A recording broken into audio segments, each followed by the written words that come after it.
we are on.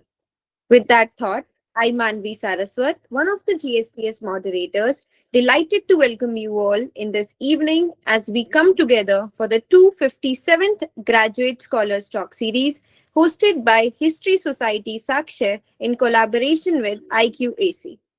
Reaching 250 plus sessions is truly a meaningful milestone for all of us. What started as a modest initiative to share ideas and research has evolved into a dynamic space for dialogue, learning, and exchange. Every session has brought new voices, diverse perspectives, and thoughtful conversations. The journey stands as a reflection of collective effort of speakers, moderators, advisors, and participants who continue to nurture this platform. As Margaret Mead so aptly said, never doubt that a small group of thoughtful, committed people can change the world. And this would have never been possible without the dedication of our wonderful moderators, Ajay Gupta, Saurabh Singh, Shubham Tiwari, Shailendra Rathore, Samriddhi Kanpal, and Manthan Tarale, and the constant encouragement and guidance of our ever inspiring advisor, Dr. Manish Karmawar, whose support continues to keep this series growing and thriving. Moving further, it is our privilege to welcome Advocate Ankit Kumar Gautam as our guest of honor for today's session. Sir is a dedicated legal professional with over 3 years of experience in litigation and legal drafting, currently practicing as a lawyer in the Delhi District Courts. An alumni of the University of Delhi, he holds a Bachelor of Arts from Shamlal College Evening 2019 batch, a Master's in Philosophy, and law from Faculty of Law, University of Delhi.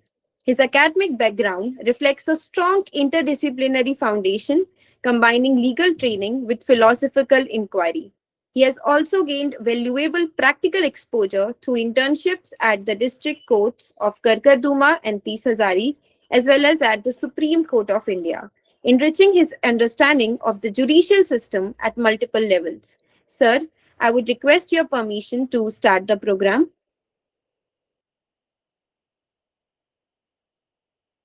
Sir, you are on mute.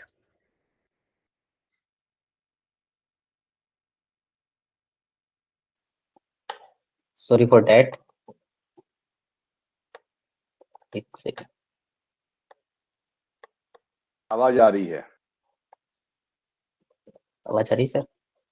Respected faculty member, esteemed speaker, dear student, and everyone attending this 215th Graduate Scholar Talk Series. Good evening.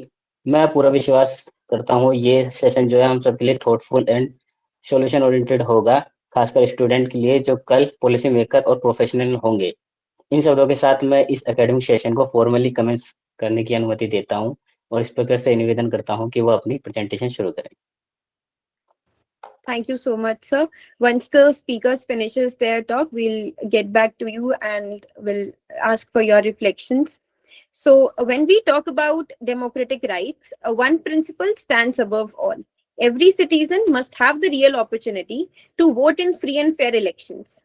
This is not just a legal norm, it is a human right affirmed by the United Nations Convention on the Right of Persons with Disabilities, which obliges countries to guarantee that persons with disabilities can participate fully in political and public life, including voting and standing for election on an equal basis with others. Yet globally, PWDs, they constitute 15% of the world's population, but still they face barriers that limit their political participation. In India too, progress is noticeable but ongoing. According to the latest data, over 88 lakh persons with disabilities were registered as voters in the 24 Lok Sabha elections, which is sharply rising from the previous polls compared. So to make voting truly inclusive, the Election Commission of India has also introduced the optional home voting facility for persons with at least 40% benchmark disability. This allowed eligible voters who find it difficult to reach polling stations to cast their vote from home, which is an important step towards meaningful inclusion. So for the first time on our platform, we are inviting two speakers, both doing BA LLB from Vivekananda Institute of Professional Studies.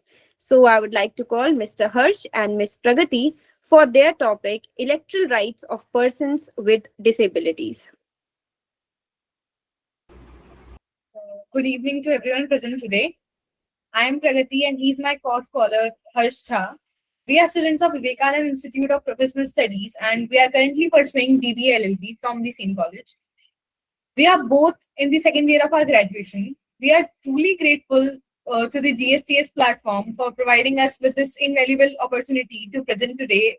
GSTS has consistently encouraged young scholars to engage in meaningful academic dialogue, and we are deeply thankful for the trust placed in us. Today is especially significant because, as Manu mentioned, for the first time in the history of GSTS, two speakers are presenting together. We are honored to be part of this historic movement and sincerely thank the organizers for allowing this collaborative presentation. It is a privilege for us to present on such an important and contemporary topic in today's world. Our topic for today, as Manvi mentioned, is voting rights of persons with disabilities. It is ensuring equitable access. Voting is not merely a political act, it is a fundamental right, meaning a basic right guaranteed by the Constitution and law. It reflects equality, it reflects dignity and citizenship.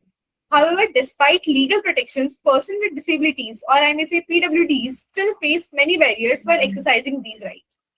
Now, my co-scholar Harsh will take the lead and will explain you the objectives as well as the initial slides of the presentation. I'll be sharing the screen. Oh, good evening, everyone. I am Harsh. As Pragati mentioned, that today we are not here to speak about charity or sympathy about the person suffering with disabilities. We are here to speak about the democracy itself. Because the real question is not whether the person with disabilities have the right to vote.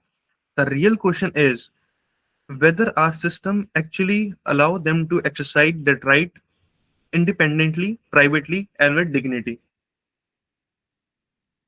So, purpose of this presentation or this talk is to, like the first, we will identify the legal and the institutional barriers that prevent person with disabilities from full electoral participation. Second, we will examine the technology in election not as promise but as a test of inclusion versus exclusion.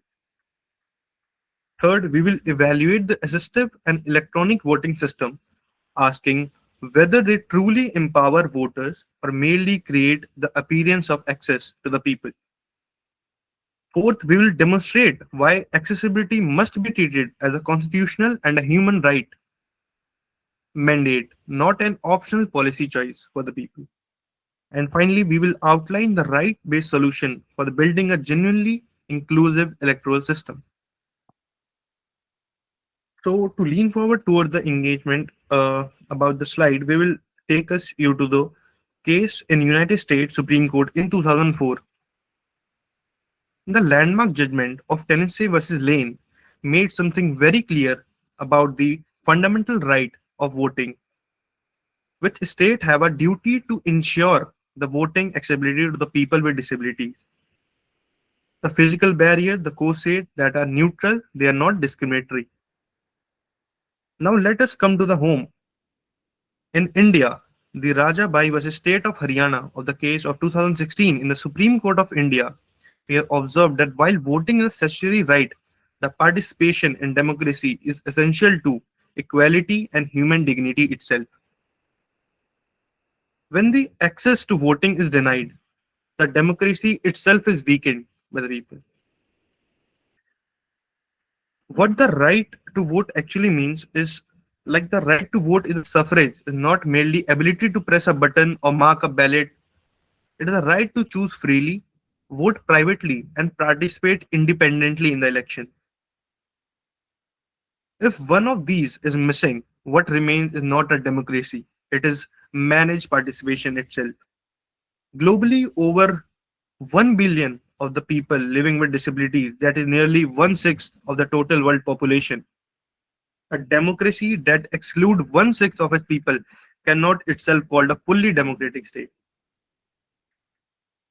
So, on paper, if we talk about the US, which has a strong laws about democracy, the ADA and Help America Vote Act, the the reality ground, if we talk about the Government Accountability Office report, found that nearly 60% of the polling station still contain at least one serious accessibility barrier in itself. The right exists, but the access does not exist. If we talk about India, the India grantees universal adult suffrage under Article 326. We have the Right of Person with Disabilities Act 2016. We have Election Commission guidelines on the right of person with disabilities. Yet, over 50% of the polling station lack ramps. Nearly 70% lack accessible toilet features for the right of person with disabilities. The rights are recognized in the constitution, but they are still remain as a barrier for the people. If we talk about the Europe, like we have compared the US and India, now we will talk about the Europe. The Europe often positions itself a human right leader, we all know. But in the 2019 parliamentary election, approximately 8 lakh persons with disabilities were legally prevented from voting, primarily due to guardianship based exclusion. These were not logistical failures, they were legal decisions to not grant them the right to vote. The physical barriers that include stairs without ramps, narrow doors, cramped voting booth, etc., etc. But in consideration, if we talk about in Europe, the country like Lithuania, in 2016, only 40% of the polling stations were accessible. But by 2020, the number rose to 90% of the polling booths were accessible to the people. So this tells us about that something important. Exclusion is not inevitable. It is a choice by the government itself. Now talking about the voting technology. In the US, 1 in 3 voters with disability require assistance to vote.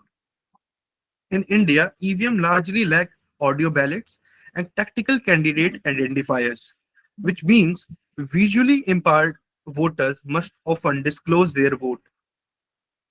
In contrast, if we talk about other countries like Germany, Sweden, which use tactical ballot template that allow independent and secret voting features, technology itself restores dignity or removes it. Now talking about the information accessibility to the people. Only 40% of the US election websites meet accessibility standards, as mentioned. But in India, accessible election information like barrel, audio, SA2 read easy format for the people with suffering with disability is a rare and especially in the rural areas. If we talk about the European Union countries, like there are 3 countries like Austria, Finland, and France, which are fully comply with the digital accessible standards. A voter cannot access information, thus cannot make a free choice by itself. More than 20% of the election officials globally receive no disability right training.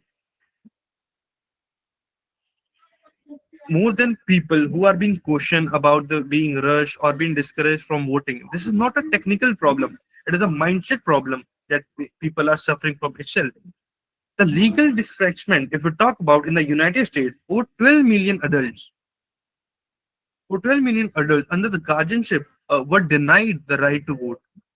In Europe, at last 7 countries imposed automatic bans on the voter under the Guardianship Act.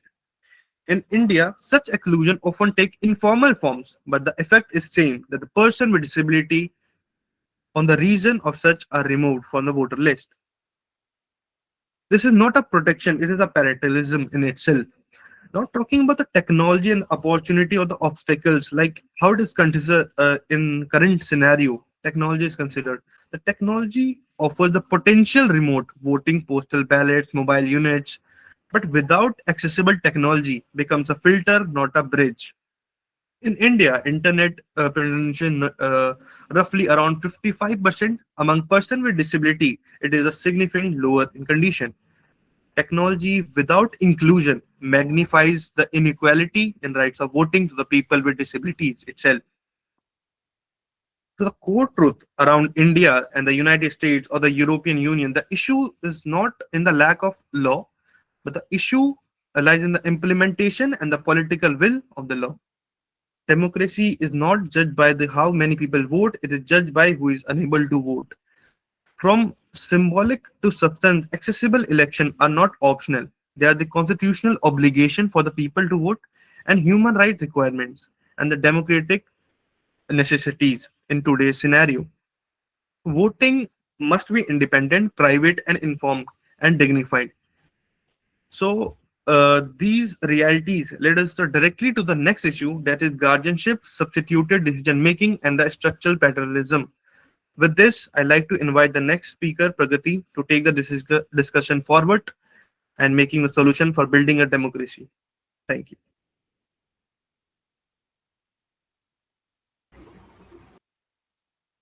Thank you so much, Harsh, for enlightening us with these facts. Once again, we sincerely thank the GSTS platform for this historic opportunity, allowing two speakers for the first time in GSTS history reflects their strong commitment to inclusivity as well as for the academic innovation. We are deeply grateful for the organizers for this trust in us. So I'll not take much time. I'll move forward by discussing how guardianship affects voting, how does what alternatives exist, and how elections can be truly accessible. So as you can see on the slide fifth, we are moving towards, we will first understand what is guardianship. So in the legal terms, guardianship is a legal arrangement where a court appoints another person to make decisions for a person with disabilities. So it is for the people who cannot take their own decisions. They are majorly for minors, or we can say persons with insanity or persons with disability. So, in many places, this leads to loss of voting rights either partially or fully. This raises a constitutional concern. You must be thinking that what is the problem here? If someone is appointed as a guardian, so what holds the problem? So now I'll be talking about what is the problematic about this. Guardianship violates such laws. Like I'll be talking about the laws that it violates. First of all, it violates equality before law mentioned in Article 14 of Indian Constitution. It violates personal liberty mentioned in Article 21 of Indian Constitution, as well as it violates the democratic principle that every citizen has a voice. It violates the suffrage of every citizen of India. Needing support doesn't mean a person cannot make their own decisions. Needing support doesn't mean a person lacks the ability to vote. What alternate exists for this is supported decision making, also known as SDM. What is SDM? This means the person makes their own decisions with assistance from a trusted supporters rather than relying on them completely for their decision. This without losing their legal rights, especially the right to vote. Support enhances and do not replace the decision making. This is known as SDM, support decision making. Now I'll be taking you to the slide 6, where we'll be talking about advocacy as well as education efforts. So here we'll be talking about several initiatives that have promoted right to voting. First of all is protection and advocacy program, that is vote for access awareness campaigns, free voter hotlines. Free voter hotlines are available on election day and during early voting.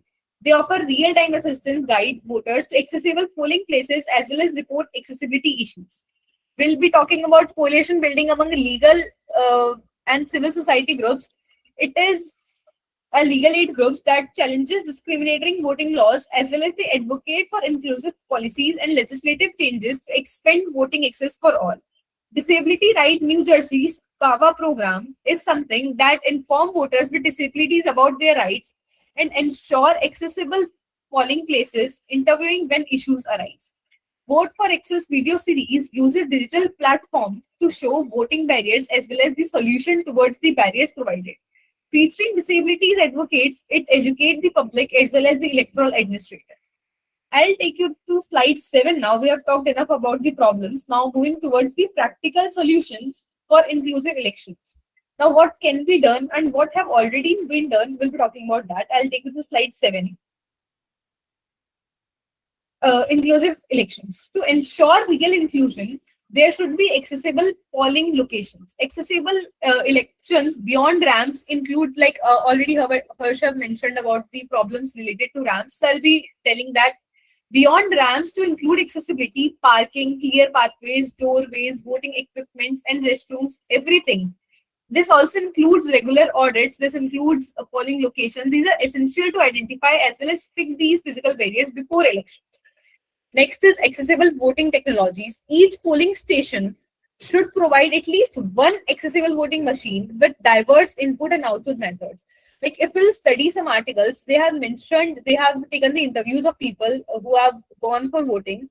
They have mentioned that they are not able to access their preference in the voting machine due to the sizes in EVMs. So this is the major problem among the person with disabilities. So this includes audio ballots, large print displays, and assistive devices like SIP and PUF. For those with limited dexteries, these provide safeguard ballot privacy as well as independence. Moving towards accessible electoral dissemination, all digital electron platforms, voter registrations, sample ballots, and public education materials must meet WCAGA 2.1 AA standards. Information must also be available in underlaid formats like Barrier, large print, simplified language, and audio. Moving towards facilitating alternate suffrage, that is accessible mail-in ballots, extending early voting, and curbing these voting offer flexible solutions for those facing challenges at traditional polling places. These alternatives must also be designed for inherent accessibility, such as providing ballot marking devices for home use. Comprehensive training, if we'll talk about comprehensive training for election officials, so we'll see there are many election officials who are not so educated about these factors that I have already mentioned. So they must undergo rigorous training on disability rights. They must undergo training about operating accessible voting equipments as well as providing respectful accommodation without bias regarding voters' capabilities. You might have heard the case of HP versus White about it. I'll move towards the next slide that provides with the successes and challenges, and I'll conclude with these slides.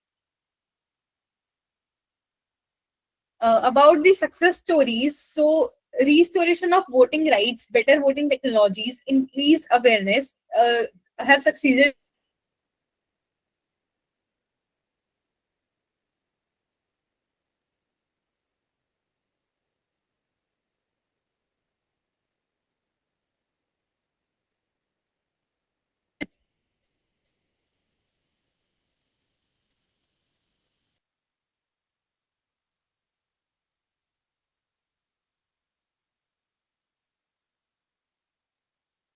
Am I audible?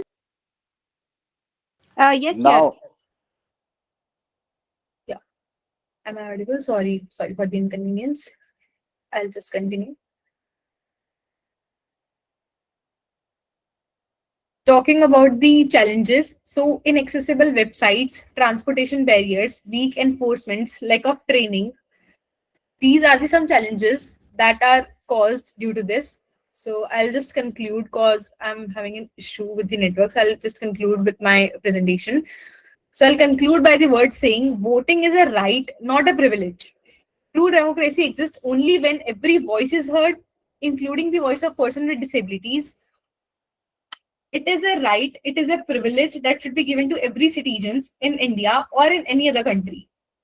Once again, we sincerely thank the GSTS platform for giving us this historic opportunity to present together. We are deeply grateful for the encouragement, trust, and inclusivity shown by GSTS platform. Thank you. We are welcoming all feedbacks and questions.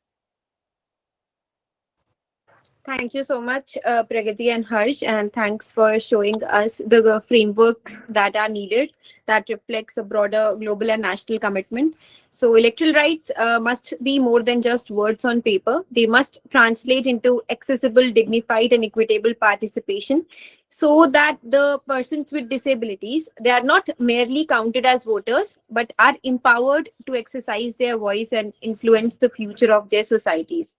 So now the questioning round is open. So we have opened the floor. So you all can put your questions in the chat box and you can share your thoughts as well. So we encourage everyone to participate. I would take questions and Pragati and Harsh, you have to answer it like on alternative basis. Okay, first Pragati you will answer and then the next question is from Harsh. Okay. So the first question is, how does you think the use of Braille-enabled EVMs empower the visually impaired voters? I'll take description for that.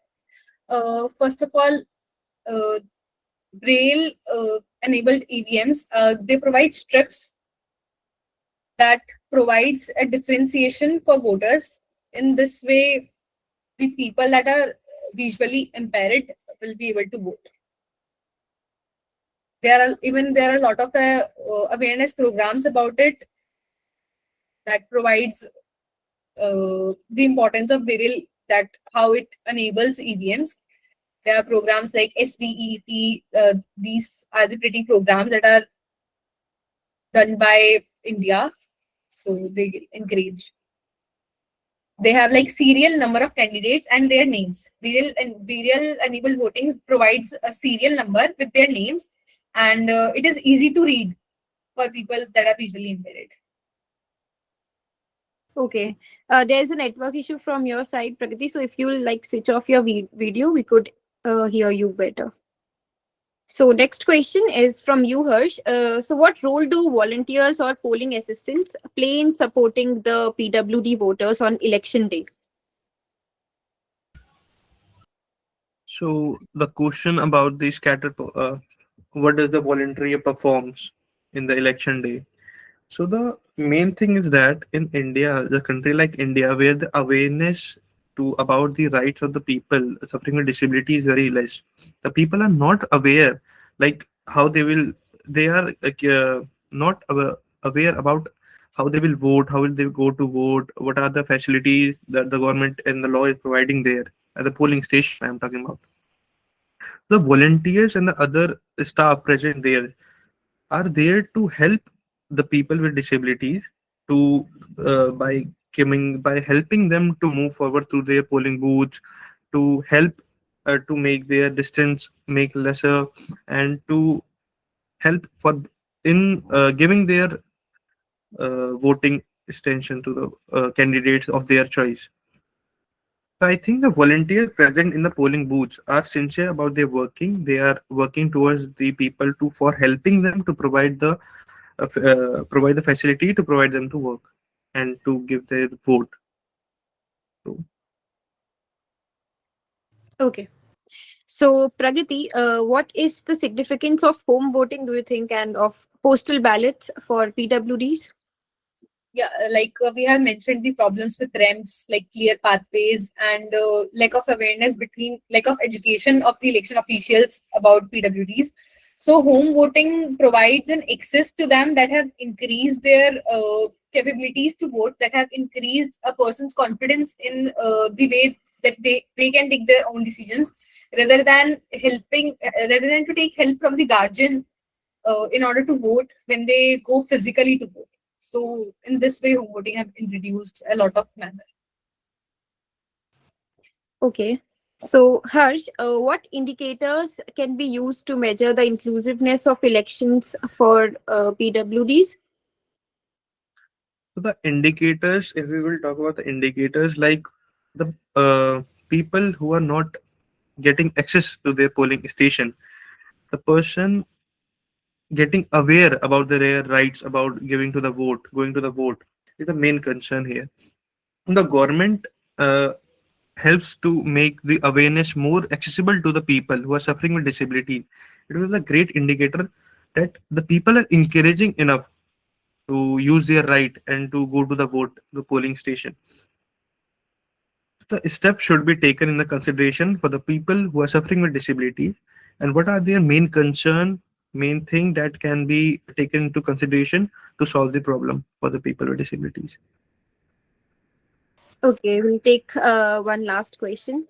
So, scattered population of PWDs, it doesn't affect the election results for leader. So, can we say that this is the major reason behind the lack of concerns about their electoral rights?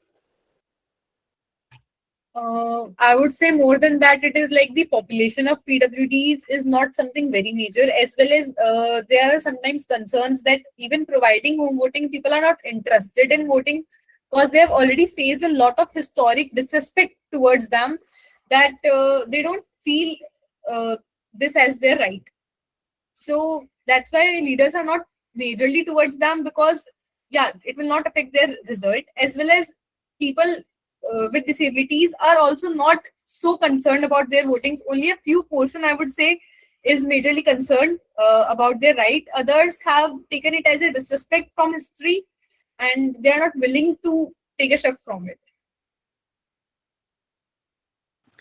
Okay, Pragati, very well answered. One last question from my side. Please, both of you, elaborate your experience with the team and about our platform. Should I go first? Yeah. So I got to know about the platform from a friend of mine. So I was very keen to know that there is a platform that calls scholars from various colleges and talk about issues that are real world that have real world impact. So hearing about it, it is a great opportunity for anyone who is willing to take up something major issue.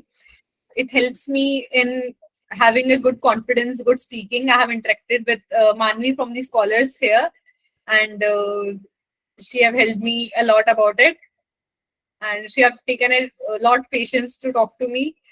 So yeah, appreciate that. I really appreciate the team, and I'm again very thankful of taking the consideration of two speakers this time. Yeah. Harsh? Yes. So from my side, I also get to know about this from a friend, and to tell you that Pragati and I were working on a research paper.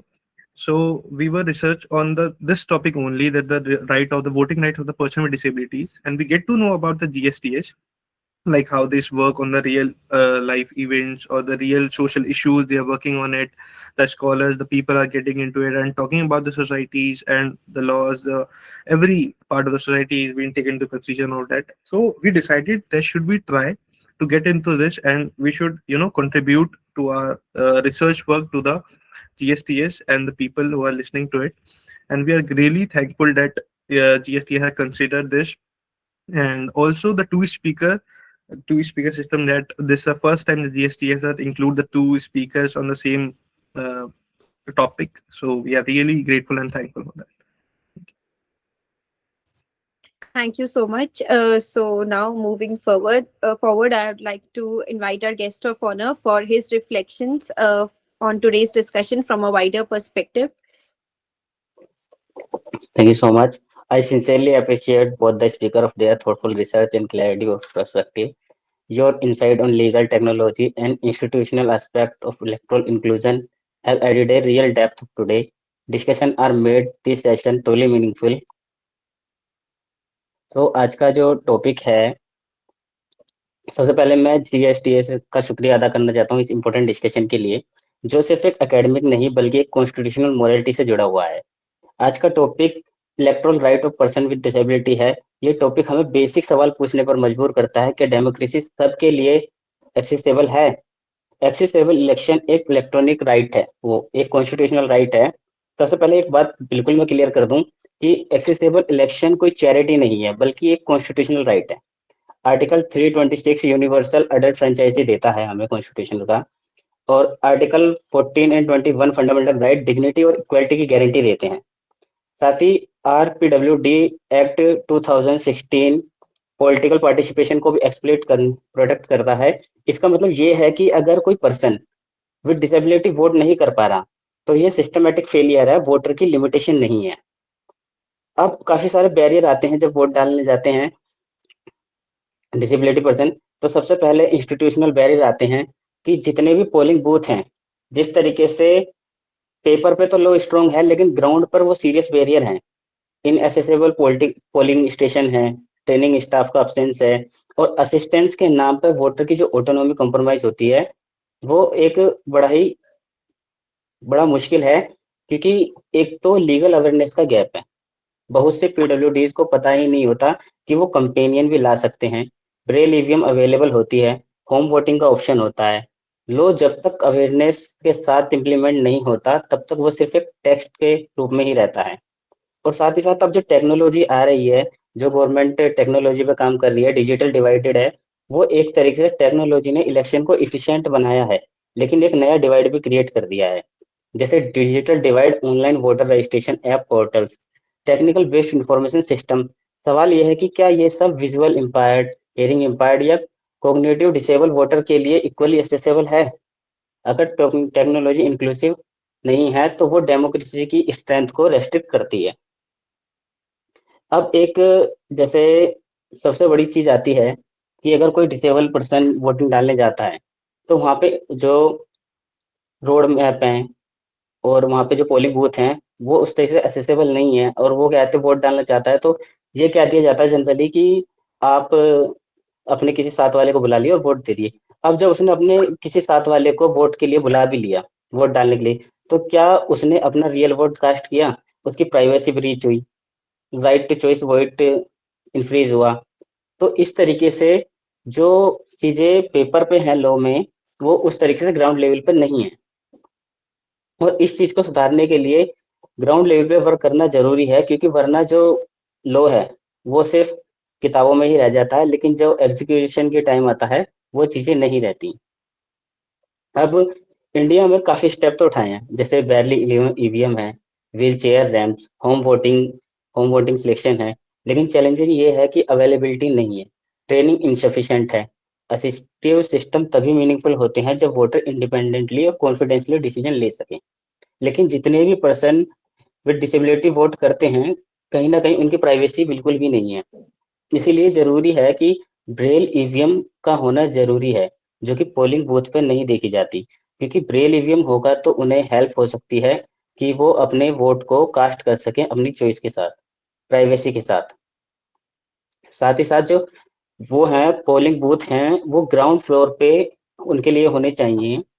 जो disable person है उनके लिए ground floor पे होने चाहिए, सबसे पहले priority उन्हें बनाना चाहिए। कई जगह देखा गया है कि वो उनके लिए पोलिंग बूथ होते ही नहीं है। जैसे अगर कोई व्हील चेयर से जा रहा है और पोलिंग बूथ की अगर हाइट देखी जाए तो उसे कितना इनकन्वीनियंस होगा, या सेकंड फ्लोर पे है तो उनके लिए इनकन्वीनियंस होगा। तो इस तरह की चीजें जो है डेमोक्रेसी को इफेक्ट करती हैं।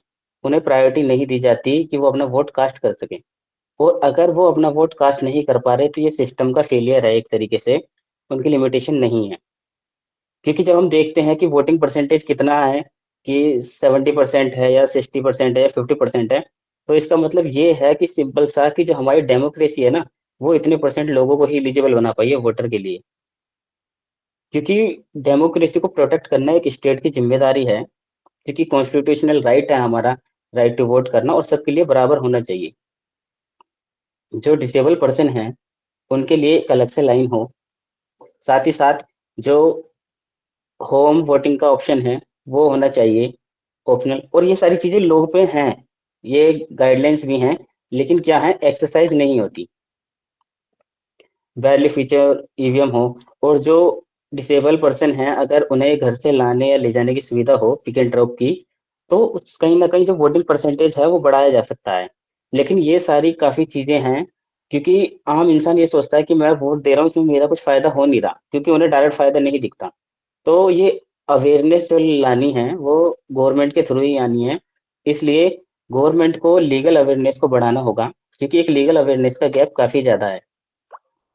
जब हम लीगल अवेयरनेस आम आदमी तक पहुंचती है, खासकर जो पर्सन विद डिसेबिलिटी, इतने सारे एक्ट हैं, काफी सारे लॉज बने हुए हैं, लेकिन किसी को पता नहीं होते कि ये क्या है। और जब हमें लॉज का पता नहीं होता तो हम उन राइट को क्लेम भी नहीं करते कभी। तो इसीलिए जो भी है ये, एक तो जो पोलिंग बूथ हैं वो एग्जेप्शन नहीं, वो नॉर्म बजाने जाने चाहिए, प्रायोरिटी पे होने चाहिए ग्राउंड फ्लोर पे, और उनकी एक अलग से लाइन्स होनी चाहिए। जो इलेक्शन स्टाफ है कैंपेन के लिए, वो ट्रेनिंग होना चाहिए कि वो जो पर्सन विद डिसेबिलिटी हैं उनको प्रायोरिटी करके कि वो अच्छे से वोट दें। और सबसे पहली चीज, जो उनकी राइट टू प्राइवेसी है वो ब्रीच ना हो। क्योंकि कहीं ना कहीं ऐसा होता है कि जब वो पर्सन किसी और से वोट डलवाता है, अपने कंपेनियन से डलवाता है, चाहे अपने साथ के किसी भी फैमिली मेंबर से डलवाता है, अगर वो किसी और को वोट डालना चाहे और जो उससे वोट डलवा रहा है कहीं ना कहीं वो उसका डिसीजन इन्फ्लुएंस होता है, वो शायद वोट डालता है, किसी और को डालता है, तो कहीं ना कहीं ये डेमोक्रेसी पीडब्ल्यूडी की जो कैटेगरीज है उनके लिए पूरी तरीके से नहीं हो पाती। तो ये सारी चीजें मैंने अपने रियल में एक्सपीरियंस करी हैं, जब जब मैंने वोट डाला है। अभी तक 3-4 बार मैं वोट डाल चुका हूँ। तो वहां पे बस दो लाइन देखने को मिलेंगी, मेल फीमेल। और अगर कोई, खासकर डिसेबिलिटीज में खाली व्हील चेयर नहीं, काफी सारी कैटेगरी आती हैं। राइट टू डिसेबिलिटीज एक्ट में 21 तरह की डिसेबिलिटीज को बताया गया है। अगर कोई बूढ़ा इंसान भी है साथ ही साथ उसमें भी एक, जो कोई छोटा इंसान है वो सारे डिसेबिलिटीज में आएंगे। क्योंकि जब तक उन्हें ये नहीं पता कि मेरा वोट कहाँ जा रहा है, तब तो वो डेमोक्रेसी किसी भी काम की नहीं रह जाती। और साथ ही जो अगर ईवीएम है वो ऑडियो बेस्ड हो, कि अगर कोई पर्सन है जिसे थोड़ा कम सुनाई दे रहा है, तो उसे ये पता चल सके कि जिसे मैं वोट डाल रहा हूँ उसे सुनाई दे। तो ये सारी जो फैसिलिटीज हैं ये होनी चाहिए उनके लिए, क्योंकि ये सारी चीजें कोई चैरिटी नहीं है, ये कॉन्स्टिट्यूशनल राइट है, हमारा कॉन्स्टिट्यूशनल राइट है, राइट टू वोट। तो वो इंश्योर करना स्टेट की गारंटी होनी चाहिए।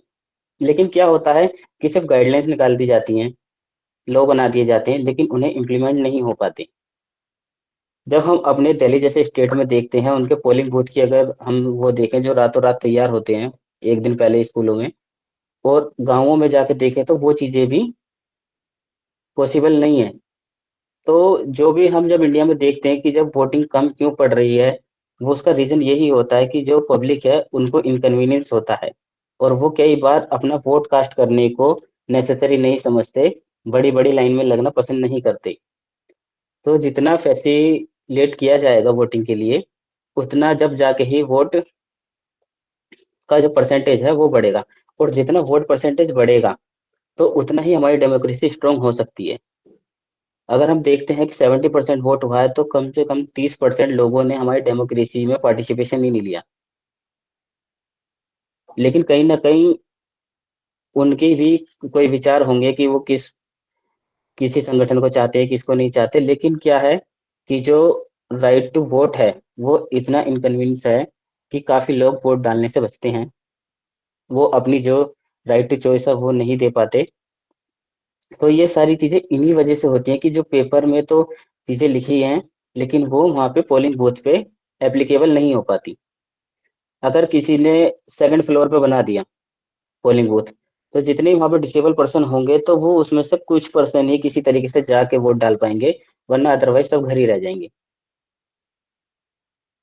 या फिर कहते उन्हें ये नहीं पता ईवीएम मशीन पे वोट डालते हुए कि मैं किसे वोट डाल रहा हूँ, या यहाँ पे वो किसी स्टाफ को लेकर हैं कि आप यहाँ पे वोट डालवा दें, तो उन्हें ये नहीं पता मैंने किसे वोट डाला है। तो जो इंडिपेंडेंट चॉइस है और जो उसकी वोट की प्राइवेसी है, सबसे जो सीरियस कंसर्न यही आता है कि जो उसकी वोट की प्राइवेसी है वो नहीं रही, और वो दूसरा वो इन्फ्लुएंस है। एक परिवार में 4 लोग हो सकते हैं और चारों की इंडिविजुअल अलग अलग चॉइस हो सकती है, लेकिन वो जिस भी पर्सन के साथ वोट डालने जा रहा है वो फिर चॉइस उसी की बन जाती है। तो कहीं ना कहीं, और जब बात करते हैं कि नंबर के हिसाब से, तो उन लोगों पे कभी भी ध्यान नहीं दिया जाता जिनके नंबर कम है या जिनके वोटों से कोई फर्क नहीं पड़ रहा, क्योंकि उनके वोट आसानी से इन्फ्लुएंस किए जा सकते हैं। तो डेमोक्रेसी जब स्ट्रोंग हो सकती है जितना एक्सेसिबल चीजें की जाएं पोलिंग बूथ में, और ये गवर्नमेंट को करनी ही पड़ेंगी, अदरवाइज चीजें नहीं हो सकती। तो कुछ चीजें हैं जो इलेक्शन कमीशन ने बोली भी हैं, लेकिन वो बस वो नहीं हो पाती एप्लीकेबल। जैसे कि mapping of all person with disability polling station, सबकी मैपिंग हो, and all politician are situated on ground floor, लेकिन ऐसा देखने को नहीं मिलता। PWD friendly facility under AMF होना चाहिए। साथ ही साथ जो सेपरेट लाइन है वो पीडब्ल्यूडी की होनी चाहिए ताकि उन्हें ज़्यादा टाइम ना लगे। और ऑप्शनल होम वोटिंग फैसिलिटी, कुछ डिसेबिलिटी ऐसी होती हैं कि जो मूवमेंट करने में भी इशू है, तो उनको ये होना चाहिए कि वो होम घर से भी अपनी वोट कर सकें। साथ ही ब्रेल ईवीएम बहुत ज़्यादा इफेक्टिव है। अगर ब्रेल ईवीएम हो तो काफ़ी सारी चीज़ें, जैसे कोई पर्सन देख नहीं पा रहा है तो उसके लिए काफ़ी ये फैसिलिटी होता है। Wheelchair and ramps with proper gradient होनी चाहिए, and free transport facility with pick and drop. तो ये सारी चीज़ें होना ज़रूरी हैं। और सबसे ज़्यादा चीज़ है कि जो भी इंडिया में काफ़ी सारे लॉज हैं, लेकिन हमें जनरली 2-4 लॉज पता होते हैं, क्रिमिनल, सिविल, इस तरीके से रोज लॉ बनते हैं, लेकिन वो सारे सिर्फ किताब के बीच में इसलिए दब के रह जाते हैं क्योंकि वो पर्सन तक पहुंच नहीं पाते, जो इंडिया की जनता है उन तक नहीं पता होते। तो काफी सारे लोग अपने राइट से अवेयर नहीं है। कुछ लोग अवेयर हैं तो राइट मिल जाते हैं। इसलिए जो है, जो राइट्स का जो अवेयरनेस का गैप है ना, वो नहीं होना चाहिए। जब हम इतना सारा खर्चा करते हैं, जब इलेक्शन आते हैं, तो मेन चीज ये है कि हर वोटर को इन्फ्लुएंस करना भी जरूरी है कि वो किस तरीके से वोट उसका कितना इम्पोर्टेंट है, क्या क्या फैसिलिटीज हैं उनके पास, और जो जो भी कमी दिखती है एक एडवाइजरी भी होनी चाहिए जो बता सके। बात यहाँ पे अगर मैं थोड़ी करूँ खाली वोट की ही नहीं, पर्सन विद डिसेबिलिटीज के लिए बहुत सारी चीजें हैं जो हमें पता ही नहीं होती कि स्कूल कॉलेजेस में भी जो रैंप हम, जैसे पब्लिक बिल्डिंग होती है, पब्लिक बिल्डिंग मैंडेटरी है कि वो रोड मैप जरूर बनाए, लेकिन काफी सारे जगह पे हम देखते हैं, जो हम कोर्ट बिल्डिंग में देखते हैं या लिफ्ट्स वगैरह में देखते हैं, वहां पे तो वो मिल जाता है, वो येलो कलर का आपने देखा होगा रोड मैप, वो तो होता है, लेकिन जो बड़ा सा गेट होता है वहां पे कुछ नहीं होता। तो उस तरीके से वो एप्लीकेबल होती ही नहीं चाहिए। वॉशरूम्स हैं, वॉशरूम का कहते हैं मेल मिल जाएगा फीमेल मिल जाएगा, पर आप काफी जगह देखेंगे पर्सन विद डिसेबिलिटी नहीं मिलेगा। और ये सारी चीजें लॉ में हैं। जब हम बात कर, एक एक्ट है right of person with disability 2016, उन सब सारी चीजों में ये हैं, लेकिन क्या है अवेयरनेस के गैप की वजह से ही ये सारी चीजें पॉसिबल नहीं हो पाती। लॉ अपनी जगह ठीक होता है, लेकिन जब तक वो एप्लीकेबल नहीं हो पाता, जब तक वो चीजें पॉसिबल ही नहीं है। तो सजेशन भी दे दिए जाते हैं, लॉ बना भी दिया जाता है, लेकिन जो प्रोसीजर होता है, जब तक प्रोसीजर खराब है तो चीजें ठीक नहीं हो पाती। इसलिए जरूरी है कि लॉ से ज्यादा प्रोसीजर पे काम किया किया जाए गवर्नमेंट के द्वारा। जितना प्रोसीजर ठीक होगा उतनी सारी चीजें इम्प्लीमेंट हो जाएंगी। इसी के साथ मैं अपनी वाणी को समाप्त करना चाहता हूँ और सबसे ज्यादा थैंक्स देना चाहता हूँ जीएसएस टीम का। मेरे को, मैं काफी टाइम से इससे जुड़ा हुआ हूँ और आज पहली बार इस सेशन में आया हूँ, and thank you guys for this. Thank you, special thanks to Manish sir, मैं काफी टाइम से जुड़ा हुआ हूँ इनसे। Thank you so much, sir. Today's session has been truly made memorable by your words of inspiration, which will continue to resonate with all of us. So now, moving forward, I would like to invite speaker for next week, Miss Soumya Solanki, to give a brief about her topic. Good evening, everyone. This is Soumya Solanki. Firstly, I'm really sorry that I cannot turn on my camera because I have joined using my mobile phone, and I don't know why I'm not able to uh, switch on the camera. So I'm really sorry for that. Uh, Moving on to thank you so much for giving me this opportunity to speak here on this platform.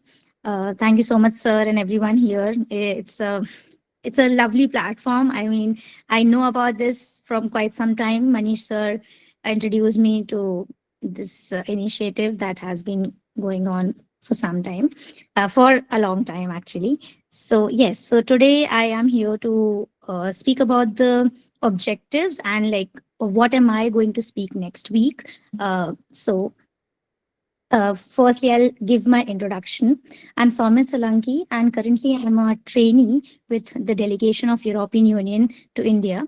And before this, I was a journalist with the New Indian Express. I am a political science student. I've done my master's from University of Hyderabad and my bachelor's from Miranda House, University of Delhi.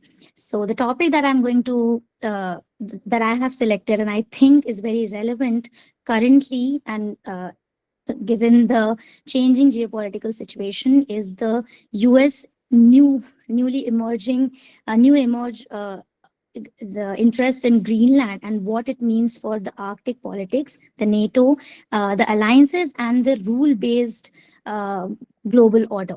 So the discussion will begin with a brief introduction to the situation, what is going on, and starting with Greenland, its political and strategic position, the history of Greenland, and how it is now emerging as a significant location in the global map.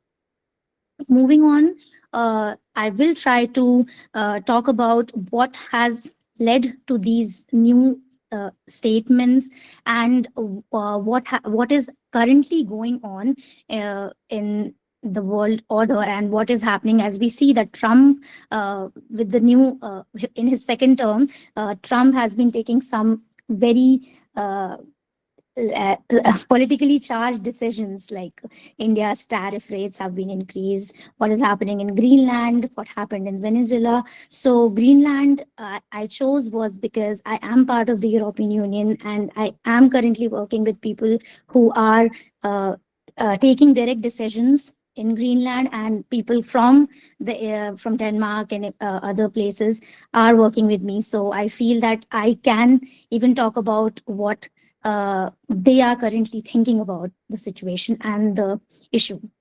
So this will then the discussion that I will then move to the developments or sorry we I will then move deeper into the discussion and will examine the green how and why Greenland matters strategically from its location in Arctic and emerging and due to the climate change there are emerging shipping routes to its natural resources and critical minerals, especially in context of climate change and great competition. At the core of this talk, I will focus on how these developments have strained transatlantic relations, raised serious questions about NATO unity, and challenged established norms about around territorial sovereignty and international law. Further, the discussion will touch upon the responses from Europe, particularly Denmark, the European Union, and NATO, and what this episode reveals about the limits and pressures facing the rules based international order. In the end, I will share some broader reflections drawing from my academic and my professional and personal experiences on what this development signals for smaller states and emerging powers, including India and the smaller countries in Europe and around the globe, and how this new landscape, the global landscape, will change the entire functioning of how we are taking major decisions, both national and international. So, yes, this is something that I think I will be focusing on. And let's see, more reading and more as an interaction with other people will lead to better discussion, I hope. Thank you so much, Soumya. And I request everyone to join for a very crucial issue of US interest in Greenland for next week. So, now, as we come to the conclusion of today's program, I want to wholeheartedly thank each one of you for making this session memorable. And I would like to invite now Manish sir for vote of thanks. Yes, thank you, Manvi. It's a wonderful discussion. But first of all, I'd like to invite one of my student, and now he's uh, doing masters from social works. And Altamas, are you here? So, because Yes, I know that you are working on these kind of issues in social works also.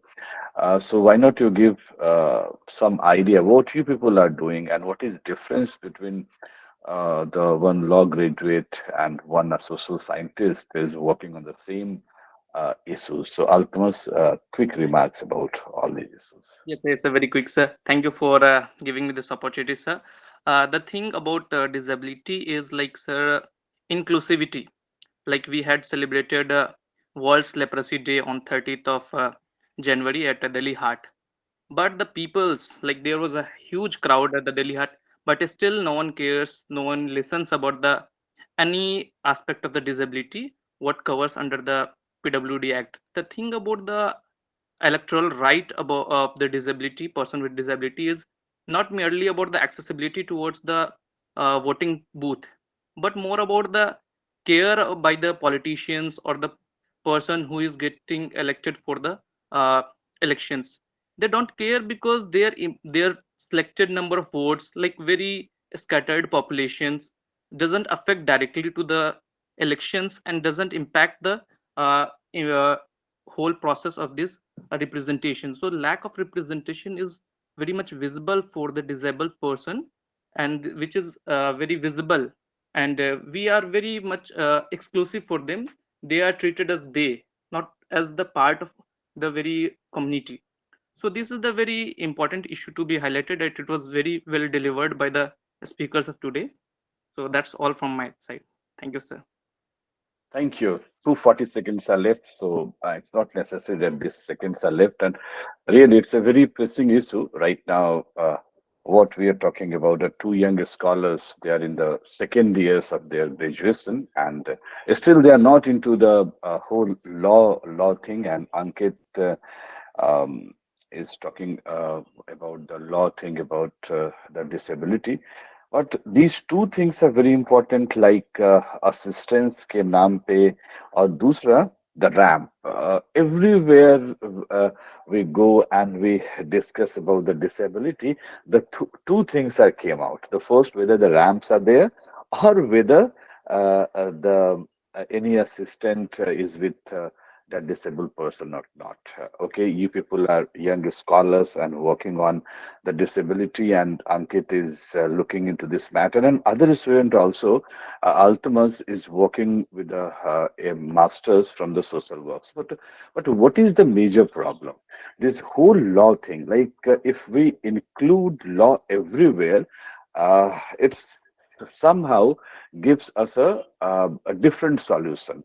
This disability is not going to solve through the law because there are so many ideas, though. But the first thing, your presentation, Pragati, and hers is a fantastic, really. A young scholar, those who are working in this field, it's a particularly very like you are in the first step of your research, so you need more.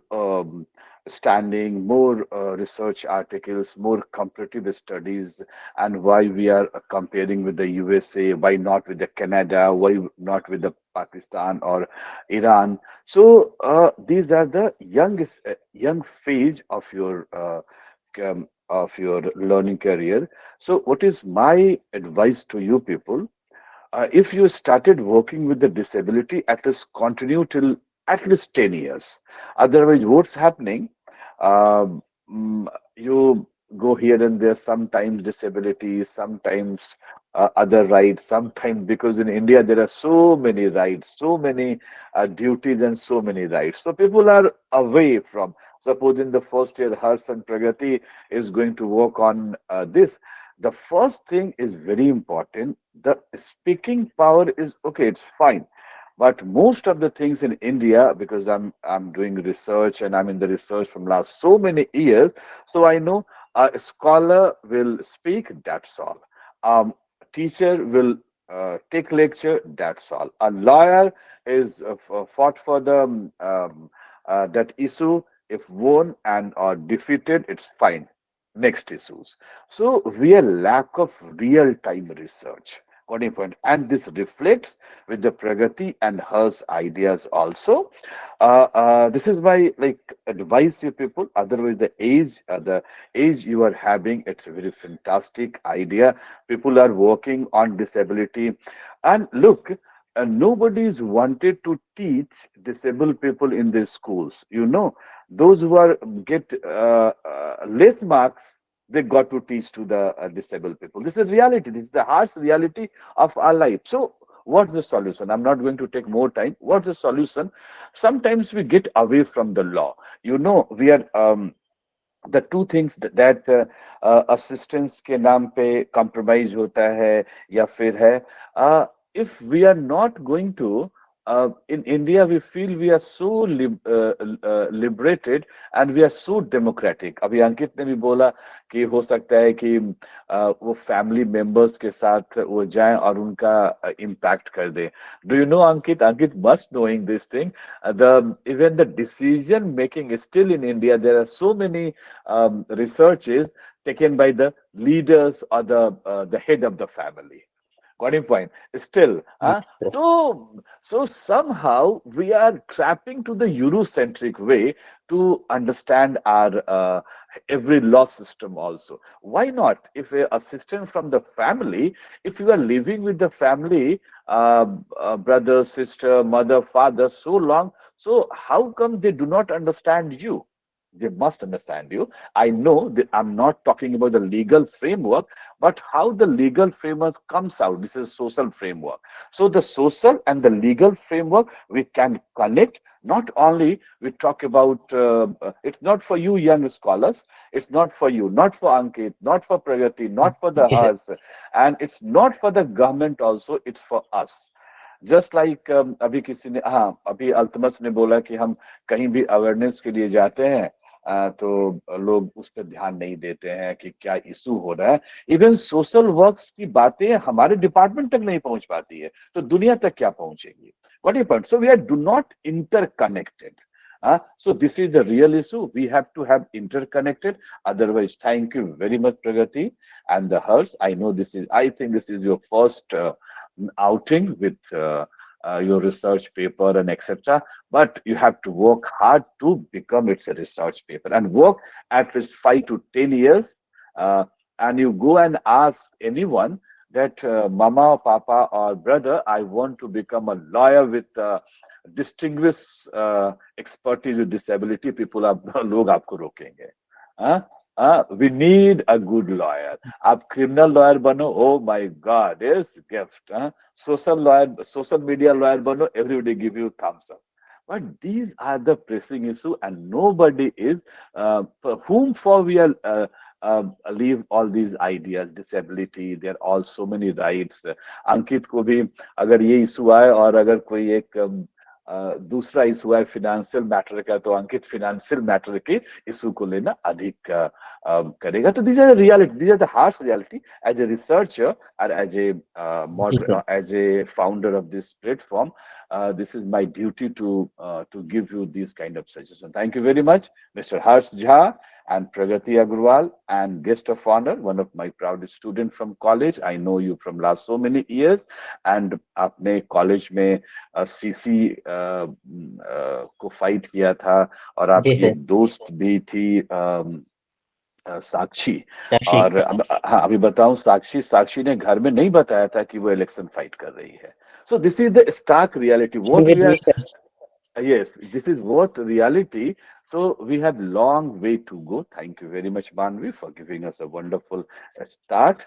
And next speaker is Soumya Solanki, another very good talk on Greenland and the idea to so many pressing issue. And in the next Sunday, we are going to complete our 5th year almost.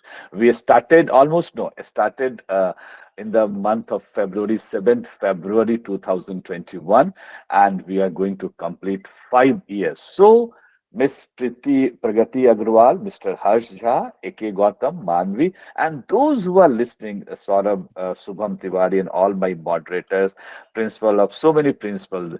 Right now, the third principal of Samuel College is serving Samuel College, IQC in charge. Really, this is a consistent performance by the GSTS, and this is the because हम सिर्फ करते बोलते नहीं, करके दिखाते, बाकी काम आपका है. So continuity is the most pressing issue in this world, and connect society to the law, school to the society, because society is a very important integral part and parcel of your life. Thank you very much. Have a nice day. We'll meet next year. Let's see how Soumya Solanki has stopped the encroaching Trump to the Greenlands. So, okay, have a nice day to all. Have a nice day to all. Yeah. Yeah. Thank you so much, Thank you. sir. Thank you, Ankit. Thank you.